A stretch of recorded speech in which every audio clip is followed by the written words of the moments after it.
Yeah, I have a ring light. You don't have a ring light because you're not a podcaster. Yeah, I don't know what that means.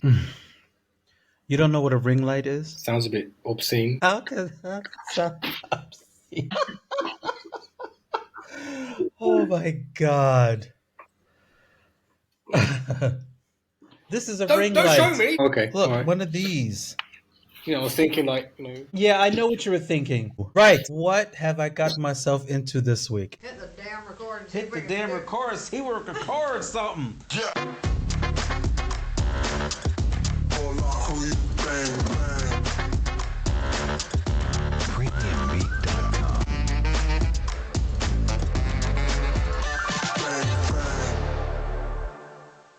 Welcome to the Unlikely Friends podcast, where two friends living abroad talk about race relations, and everything in between. And sometimes we talk about gossip. Today, Desmond is not here with us. I have my friend Rakesh. He is a very good friend of mine. We work together at university. And Rakesh, just introduce yourself to everybody. hello, my name's Rakesh. I'm from London originally. Well, originally my family's they're Indians from Kenya, but I grew up in London. I studied in England, and I've been living in Istanbul on and off for most of my adult life. And I work at one of the universities here, and I work as a literary translator as well. Wait a minute. How long have you been here in Istanbul, by the way? I mean, I've been here since 2005. I've been here most of my adult life, with a few, like on and off. Really? I first came in 1996. Yeah, in 1996, I was on tour Cool. with the musical Hair. So from 1994 to 1996, I was on tour, European Wow. tour. It was a European tour. We were everywhere in Europe. Yeah. And that's one of the reasons why I stayed. Yeah, I just didn't want to go back you to were in America. Germany, weren't you? Sometime? I was in Switzerland, then I was in Germany. Yeah. Yeah. I was all over the place. I stayed a little bit in France. I stayed a little bit in Austria, stayed a little bit in Italy, but most of my time was in Germany. Yeah. And I did not want to go back to Really? the States. I was like, yeah, because I wanted to find out, because I spoke about this in maybe two podcasts ago. I knew that when I go back to the United States after the tour, I'll never have an opportunity to come back to Europe. So well, for you, it's a little bit easier since you are in Europe, right? But in America, I mean, it's a big deal. Not a big deal, but it can be costly to travel abroad. So I said to myself, I'm going to take this time and do a whole lot of traveling, a whole lot of seeing, a whole lot of taking in the world. Thank God I did that because, the American healthcare system, the American education system, it really opens your eyes. Like there's a world out there. It's not everything is Right. not American, as you think. I mean, well, I guess anybody who has not ever traveled outside of their country, like I even see that here in Turkey. It's like a lot of people think that everything is Turkish, they're like, oh, it's Turkish. You go to Greece, it's the same thing. Everything's Greek. And, so, well, yeah.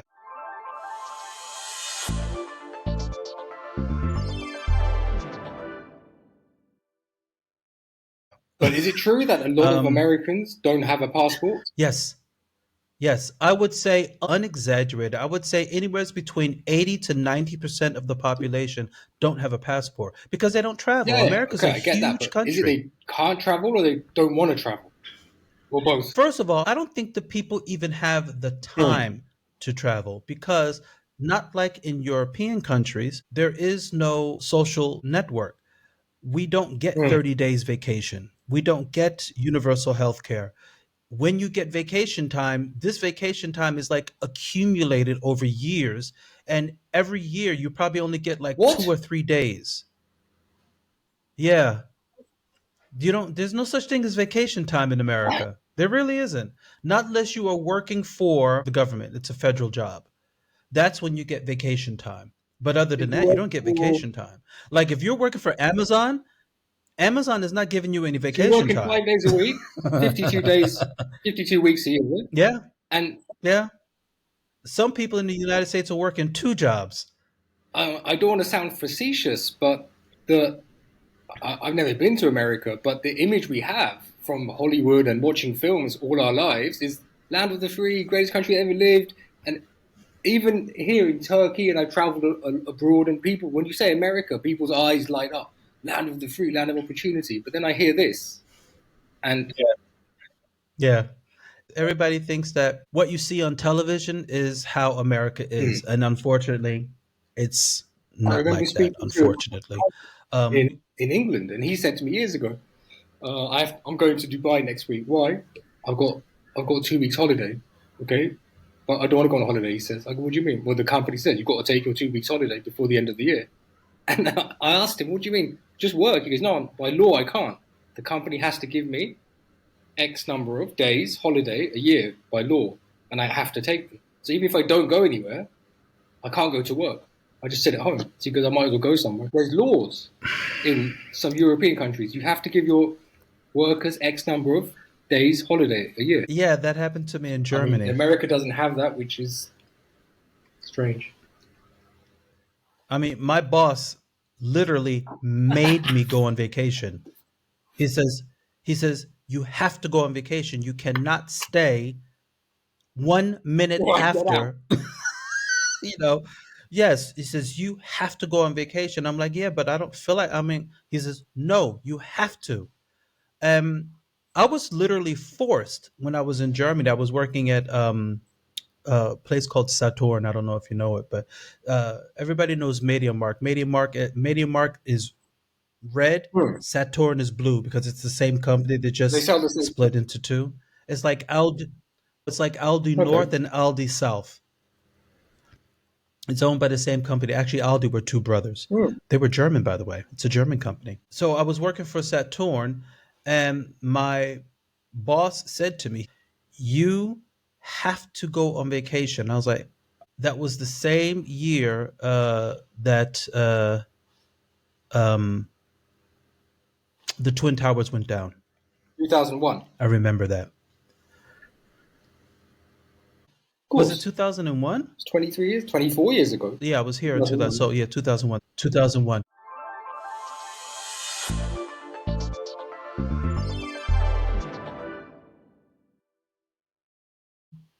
While I was on vacation, that's when it Yeah. happened. I was in Germany, but I was at a cafe with a friend of mine. She was also an American. I was on vacation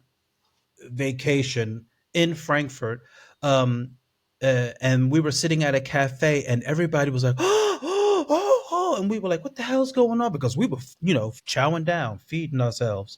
She finally looked at the television, and she nudged me. She said, "David, look." And I looked, It's a and I was film. like, Yeah, yeah, yeah. am I It's a film seeing? trailer. Yeah, I'm like, am I seeing? I couldn't believe what I was seeing, right? I was like, am I seeing what I'm seeing? And everybody was like, oh my God, we can't believe that it just happened, blah, blah, blah. Germans were more upset than any Americans.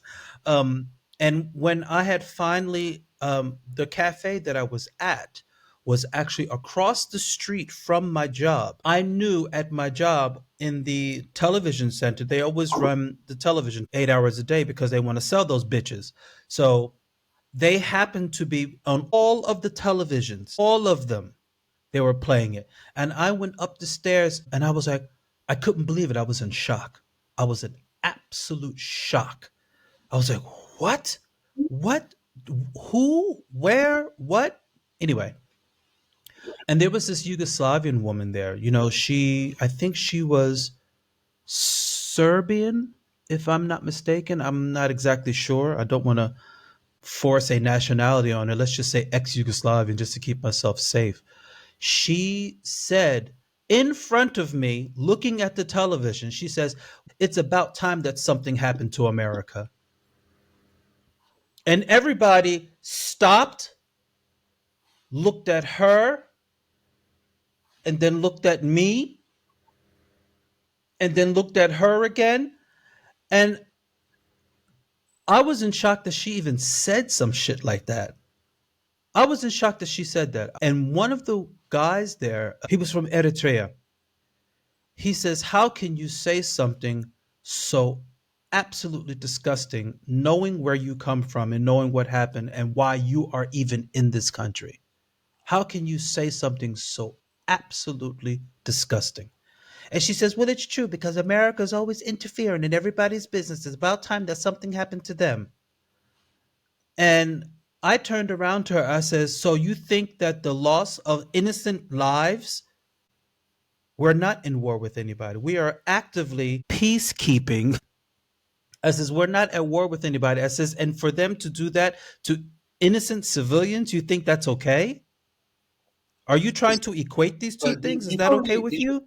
She says, "Well, no, that's not it." But I says, "But that's exactly what you just I said. had the same, almost verbatim. I had the That's same exactly what conversation, you almost said." verbatim, with numerous people.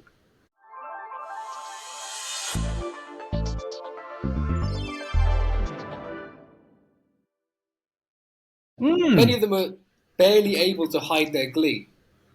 And I said the same thing. How can you be so blasé about innocent people's lives? Well, America does all these terrible things. I go, can we please make the distinction between governments and people? It's a very simple distinction, right? People. Citizens and states. States do terrible things. It's the nature of the game, right? All governments, all states have blood on their hands. That's the whole point. It's the nature of the it's a jungle out there.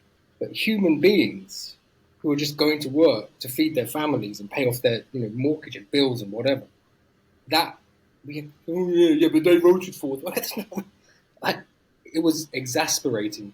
Yeah, people barely able to hold their glee. So I just said, okay, if we're going to go by that rationale, then everyone's fair game because every state was gained its like freedom or its independence somehow by bloodshed.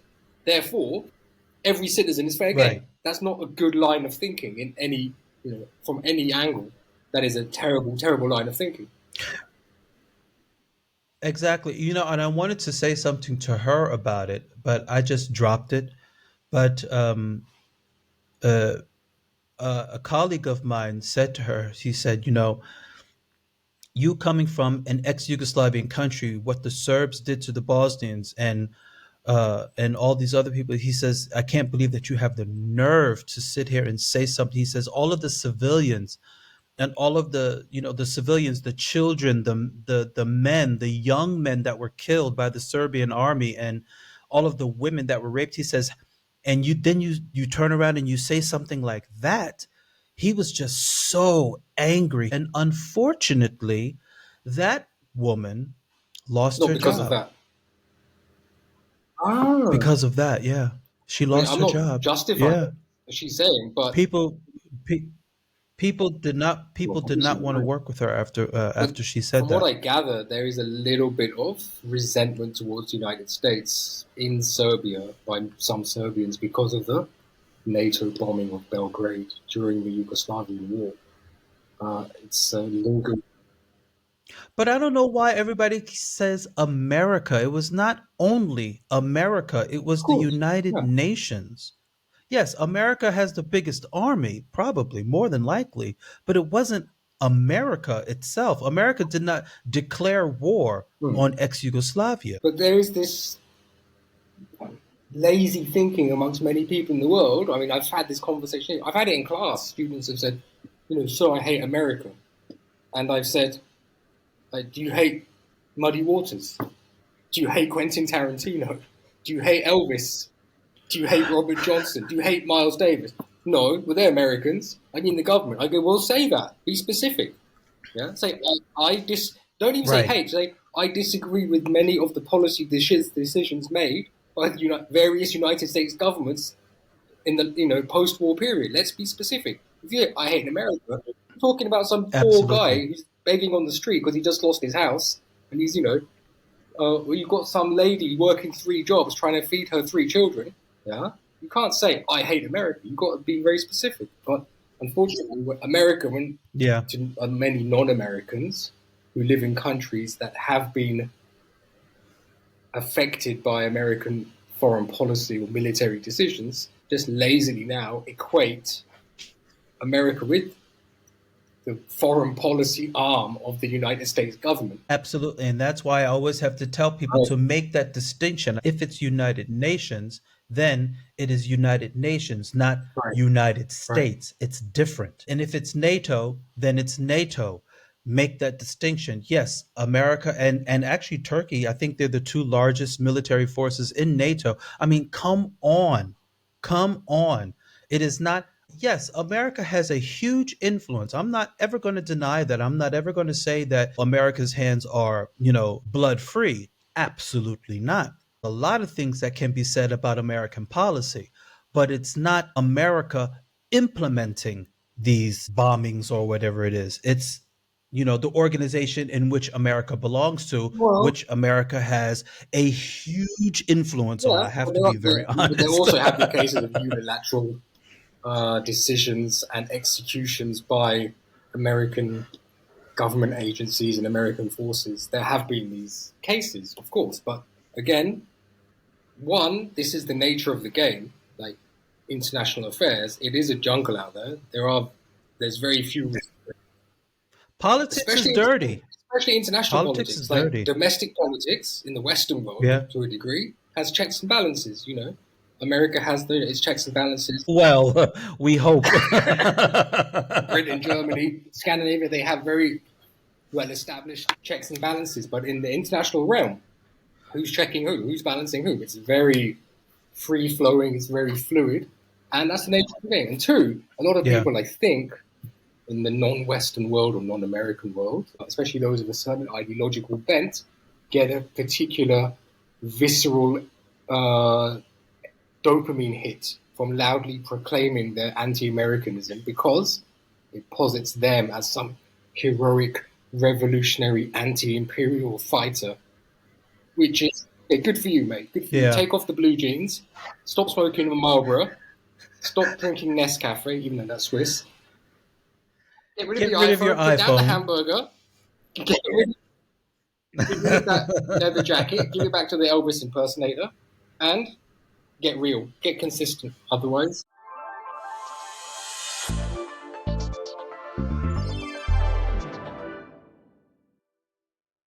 All right, now listen.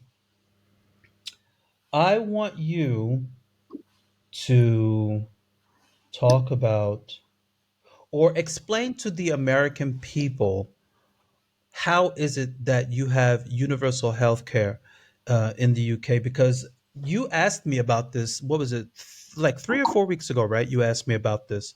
You said, how come they don't have universal health yeah. care in the United States? And it's literally because of, big pharma, racism.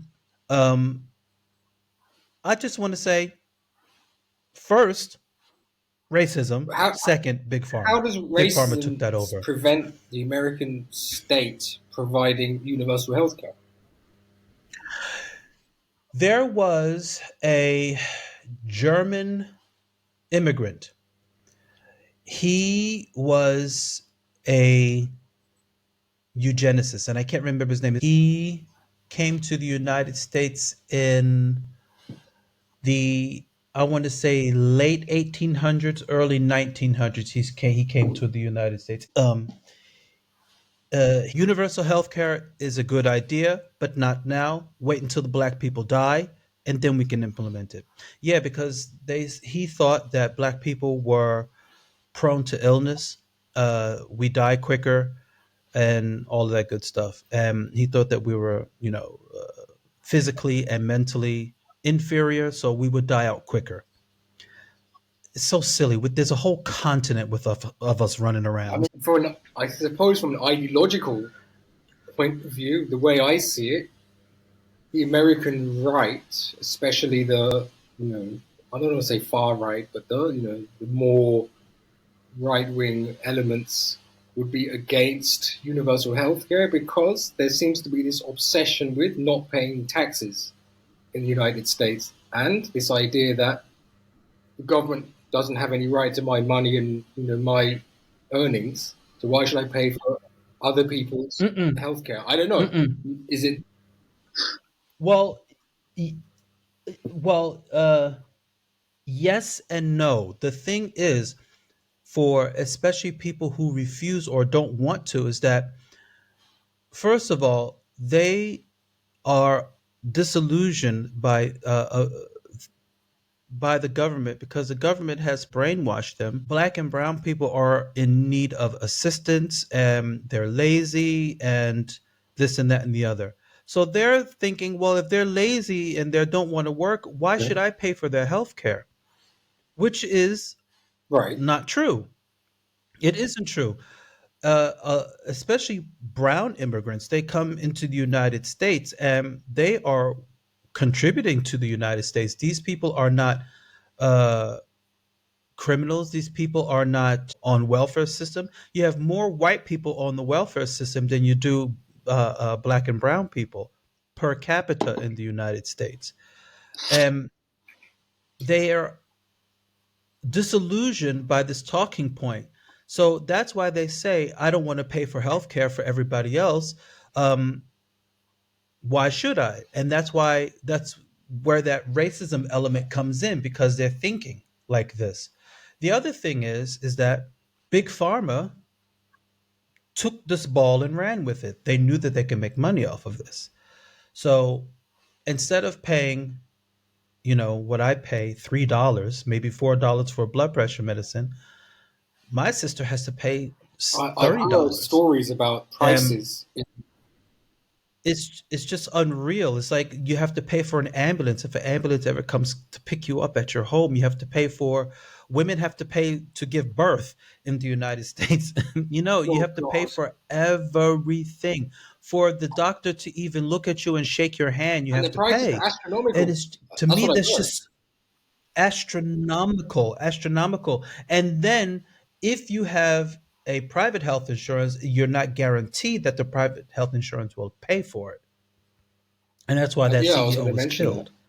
Uh, So the American health system is, for lack of a better word, it I really, mean, really is. Yeah. so why the British have health service? Well, first and second World War were the catalysts. Yeah, there wasn't really a universal health service in Britain until 1945, 46. Yeah, the Second World War was so devastating. Hmm. The First World War, the second was so devastating, and the sacrifices that the people had made, upper class, middle class, working class, the working classes were decimated, physically and economically by the war effort, and the government realized, no, we have to build a land fit for heroes. That's the phrase, a land fit for heroes. So these men are heroes. They're coming back and they Yeah. need medical care. They need attention. And we need to set up a universal health service as not just as a reward, but as a right. These people deserve care. They deserve attention, etc., etc. And ever since then, it's Yeah. been a non-negotiable aspect of Western Europe. Yeah. But ironically now, And and rightly rightly so, so. yeah. I mean, if you have the medical know-how to deal with all these diseases and problems in the world that 100 years ago were lethal or fatal, and now with a simple inoculation or pill can be dealt with, why not grant it to every citizen who lives in the country? I mean, what's the problem? It's so intuitive. Like, here you are, here's your life. It yeah, it's so Yeah, rudimentary. It's like, take care take of your care of your people people. because yeah, Take because care of your when people. when things get heavy and things kick off, they're the ones who are going to enlist and put their bodies on the line. Yeah. So in return, Absolutely. do them the favor and say, yeah, if we'll look after you in peacetime. Don't worry. Oh, by the way, Yeah. It yeah, makes so much sense. But I mean, in America, they don't want to do this. They'd rather make money. They'd rather and make money. yet, They'd rather make money and make sure that the right people get health when care. I mean, it's a cliche, but when things kick off, join the army. Your country needs you. Yeah, go to this distant country and kill people. Like, yeah, okay, wait, but when I come home, I've got to sit at Muhammad Ali. I've got to sit at a different lunch counter. What's all that about? When he famously Exactly. said, "No Viet Cong Exactly. ever called me that word." It's brilliant. Yeah.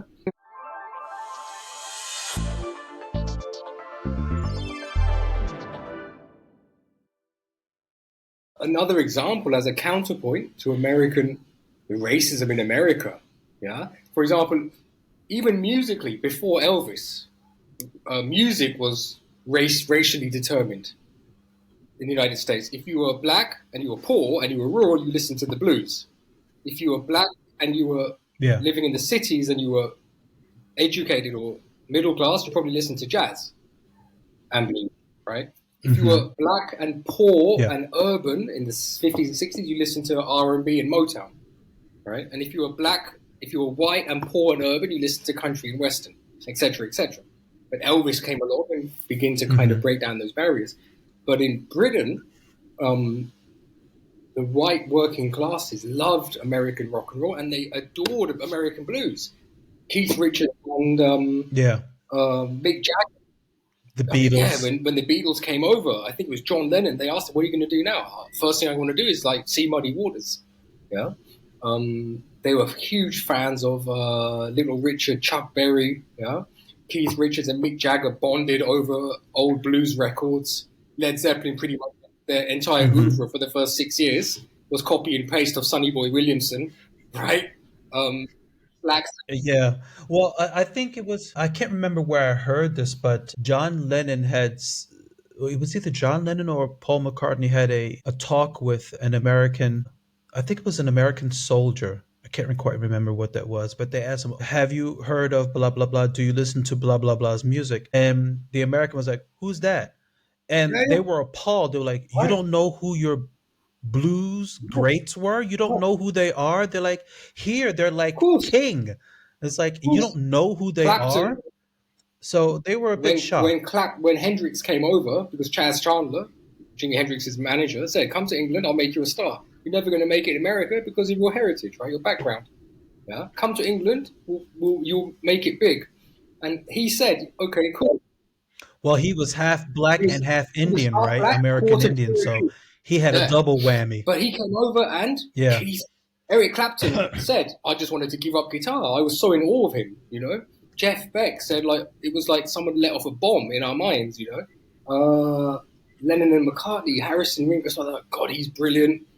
The Stones, like Keith Richards says, we didn't see black or white or brown. We just saw, wow, Jimi Hendrix, this guy is amazing. Music. Pete Townsend of Yeah. the Who, like he gave us so many ideas. He was like the catalyst. Blah blah blah.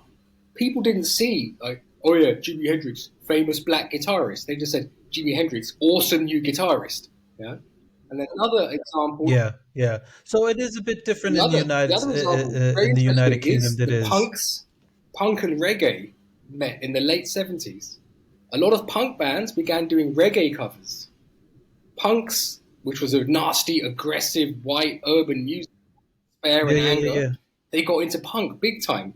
Yeah. Oh, sorry, they got into reggae big time. Why? Because Reggae. Yeah. at that time bands would hire out a hall for their concerts, not their concerts, but their concerts. But we're saying small club concerts. 500 people. The Yeah. venues they'd have it for an Venues. hour, 2 hours, or whatever. So the punks would have it for like an hour, a couple of hours. Yeah, all the white kids would come in, bombed up on alcohol and speed, and they'd be like giving it all that. Then the punk band would be like, "Thanks, see you next Thursday," whatever. They'd walk off, and the kids would just hang around. And then the following acts would be reggae acts. Yeah, so all these poor black kids Mm. would come in to listen to reggae, and they'd start talking to each other, and it was class. Poor black kids, poor white kids, and they would share Right. joints, buy Okay. each other beer, share cigarettes, tell each other stories, and there was this beautiful amalgamation or this beautiful synthesis of punk and reggae. If you listen to The Clash, the late 70s, early 80s stuff, every album had a few reggae covers or their own original reggae tracks. You know? Yeah, Oh, check I out The didn't know Clash. that. The, the only song I know from the class Should I stay or is, what should is I it? go? No. Was it Should the I stay or should Clash? I go? London Calling. Sheriff, don't like Yeah. it. Dun, dun, dun, dun, dun. Casper. Rock the Casbah. Oh, That was the Clash, right? Yeah. That was the only, I think that was the only one that was really popular in America. no, The Clash were great. And they were big fans of Jamaican music. They used to hang out in the. Yeah, but you know what? We're getting Yeah, go off on. topic here. We're talking about music. We're Where not were we? talking about music. Class. Yeah, health service. No, we were talking about we were talking about why there is so much aggression and violence in American But like, racism. yeah, the thing about this perception And of scarcity, um, there is wealth. yes, they didn't want wealth, and they didn't want these black communities to to infringe on that. And when they so they would always lecture us, pull yourself up by your bootstraps and you'll be fine and blah blah blah, yip yip yip. And then when we did that, they Right. burned our shit down. They took it away from us. They flooded cities. They killed, they massacred people just so we couldn't have. So everything in the United States is just, when it comes to violence, from especially from the after the Reconstruction era, it was just so violent, so violent. There was no such thing as lynching until after the Civil War. There was no such thing as the police until Hmm. after Right. the Civil War. Yeah, there was no police before that. So these things were there to literally terrify black and brown people. And that's all it was I mean, supposed to do, to again, I'm going out on a terrify them. And limb. it worked. It seems to me that the people who left Holland and England in the 17th century to settle or colonize, not colonize, to settle first in America, were the hyper conservative Christians of the time. They weren't the liberals of the Um, time. they were the Yeah, Protestants. They were but the they were Protestants. conservative Protestants. They weren't liberal or Yeah. moderate or easy. They were very strict, puritanical, hence the Salem witch trials. They were Puritans. Yeah. So they held to a very stern Um, interpretation. they they yeah, it was a mixture between English Protestants, Dutch Dutch, Calvinism, I think. and some German. Not so much German, but it was more Dutch until the Dutch moved to Mm. Pennsylvania. Um, and then after they moved to Pennsylvania, then the Amish came in, um, and then the Mennonites came in, and then the oh, I don't. There's another one that all of these ultra conservative So again, I religions, think um, because those people, Amish, Mennonite, and there was because the one people more. who came over they did have a very puritanical approach to faith, Christianity, religion, ethics, and they had a very severe work ethic. So the way they saw it, it's my money, it's Yes, my work, therefore it's my money, therefore it belongs to me. I'm not going to share it with you. You should work just as hard. And if you dare to lay your hands on my wealth, my well deserved wealth, I have every right to defend it by force. but that's just the thing. Freed slaves didn't want a handout. They didn't want to take anything from anybody. They wanted to build, and did Yeah? build, their But they own were seen as communities. competition, not as But friends. when that they yes, Right. exactly, when they saw this, like, wait a minute, these people are really doing well. They're uppity. They're making more money than us. Their communities are thriving better than ours. Oh, no, no, no, we can't have that. Horrible, So yeah. they would invent a story. Yeah, it's horrible. It's absolutely horrible. There was one town, hold on, there was one town that had black, all of the elected officials were black. I think it was in North Carolina, if I'm not mistaken. Let me just check. Hold on. I don't want to tell any lies. Yes, it was in Wilmington, North Carolina, where the mayor was black, their state council was black, almost every elected official in that town was black, and it was a black town in North Carolina. This was in 1898. That long ago. They went in, and they killed so many people. I think they killed, like, if I'm reading it correctly, they killed somewhere between 60 and Oh. 300 people. They ousted the mayor. They unseated all of these state officials. They ousted everybody, and they just burned the town to the ground. They're like, no, we can't have it. We can't have it. Can They told us to do exactly that, and then when we do it, can they we burn it say down. that one of the reasons why this violence erupts in America, erupted then, for example, at that time, was because it was still a country finding its feet, and there was no restraining force upon the violence of the people. There was a government, but it wasn't as established or as settled as, for example, I don't know, Germany, Sweden, Britain, China, countries which had systems of government in place for hundreds of years, and they had these restraining factors or these forces that could restrain these eruptions of violence. In America, it wasn't. Sorry, it wasn't. I will read Hmm. something to you about this Wilmington massacre. It says by 1898, Wilmington, North Carolina was a thriving area with a majority black population. There were also several black elected public officials forcing whites to share power. However, the threat of Negro rule created illogical white racial resentment. The media frequently reported erroneously that white womanhood was threatened by black men. A Wilmington newspaper printed a speech by a Georgia feminist that read, if it requires lynching to protect a woman's dearest possession from ravening, drunken human beasts, then, I say, lynch 1,000 Negroes a week if it is And that's a feminist, necessary. Mish. Yeah. Ah, By the election in 1898, black men were prevented from voting to push out the black elected officials, but the white supremacists could not stop the economic power that blacks had already created. Therefore, they destroyed black Wilmington with terrorism. That means burning down houses and killing people on sight. And nobody could that's what I stop mean. them. There's no restraining force. The government is miles away in another communication at the time.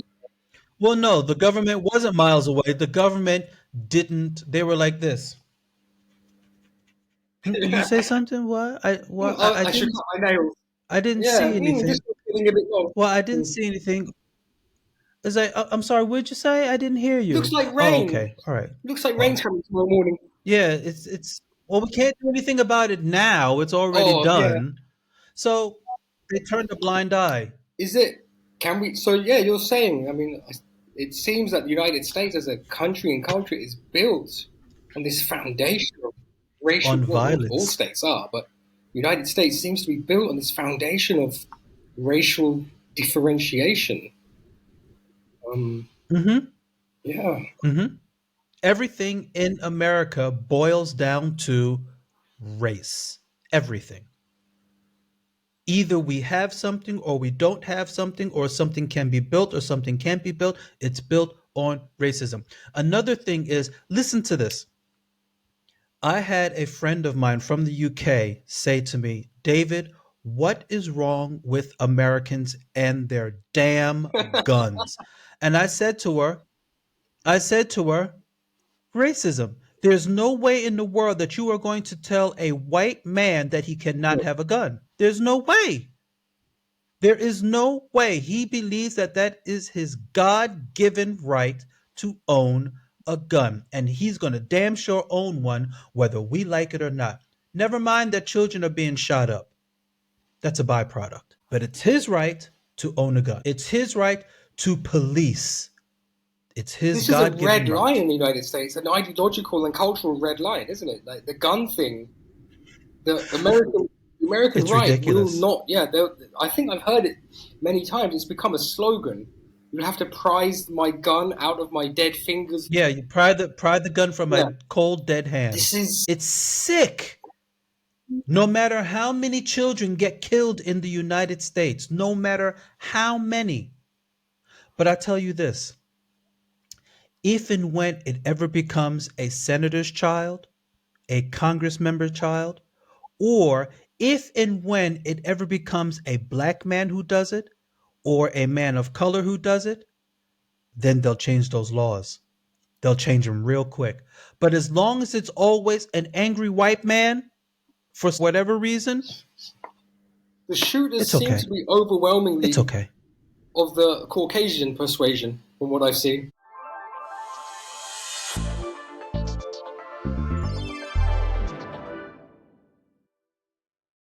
All right, my dear friend Rakesh. Now, everybody watching this on YouTube or you're listening on Spotify, or if you catch us on Facebook, please like, share, and subscribe and hit the notification bell so that you know when we post a new video. And thank you very much, Rakesh, for joining me today. It was very, very My pleasure. It insightful. was lovely being here. Thank you for bringing me on the show.